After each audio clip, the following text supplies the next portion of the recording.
ಎಲ್ಲರಿಗೂ ನಮಸ್ಕಾರಗಳು.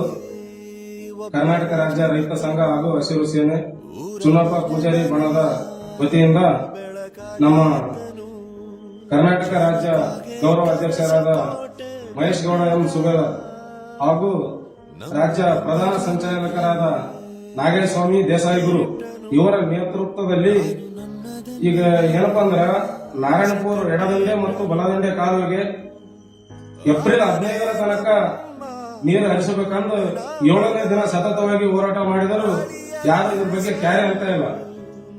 ಈಗ ಸಿಲಿಂಡರ್ ಕೊರತೆ ಆದ್ರೆ ಒಂದು 2 ದಿನ ಕೊರತೆ ಆದ್ರೆ ನೀವು ಎಷ್ಟೋ ಇದಾಯ್ತು. ನಮ್ ರೈತ 2 ದಿನ ನೀವು ಊಟಗಿನ ಹಾಕ್ಲಿಲ್ಲ ಅಂದ್ರೆ ನಿಮ್ ಗತಿ ಏನಾಗ್ತದೆ? ನಮ್ಮ ಯಾದಗಿರಿ ಜಿಲ್ಲಾ ಉಸ್ತುವಾರಿ ಮಂತ್ರಿ ಆಗ್ಲಿ ಮತ್ತು ಸುರ್ಪುರ ತಾಲೂಕಿನ ಹುಣಸಿಗಿ ಎಲ್ಲ ಕ್ಷೇತ್ರದ ಮತಕ್ಷೇತ್ರದ MLA ನಿಮ್ಗೆ ಕಣಿ ಕಾಣಿಸ್ತಾ ಇಲ್ಲ. ಇದು ಈಗ ಇನ್ನು ಏಪ್ರಿಲ್ 15ರ ತನಕ ನೀರು ಕೊಟ್ರ ಬೆಳೆ ಕೈಗೆ ಬರ್ತದ. ಇಲ್ಲಾಂದ್ರ ಮೊದಲೇ ಮಳೆ ಹೆಚ್ಚಾಗಿ ಮುಂಗಾರು ಕೈ ಕೊಟ್ಟದ. ಅದಕ್ಕೋಸ್ಕರ ನಾವು ರೈತರಿಗೆ ಅನ್ಯಾಯ ಮಾಡಬೇಡ್ರಿ.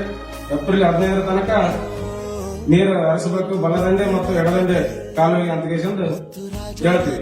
ಇಲ್ಲಾಂದ್ರ ಏನಾದ್ರೂ ನೀವು ನೀರು ಹರಿಸದೆ ಹೋದರೆ ನಾವು ಎಲ್ಲಾ ಗ್ರಾಮ ಘಟಕದ ರೈತರು ಸೇರಿ ವಿಧಾನಸೌಧ ಮುತ್ತಿಗೆ ಹಾಕುವಂತ ಕೆಲಸ ಮಾಡಬೇಕಾಗ್ತದೆ.